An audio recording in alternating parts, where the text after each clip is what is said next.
సర్పాన్ని పంపితే బ్రతికిన వాళ్ళు చాలా మంది ఉన్నారు.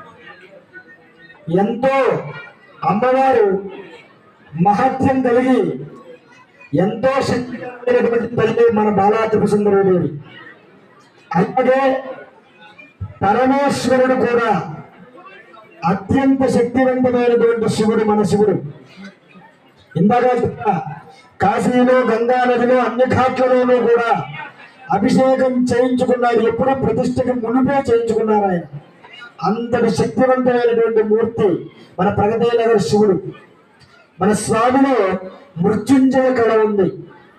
అంతేకాకుండా మన దేవాలయం సర్పదృష్టి కలిగినటువంటి దేవాలయం. దేవాలయంలో సర్పం తిరుగుతూ ఉంటుంది. చాలా మంది భక్తులు చాలా మంది చూస్తూనే ఉంటారు. ఆ సర్పాన్ని కనబడుతూనే ఉంటుంది. అది ఎవరిని ఏమీ చేయదు.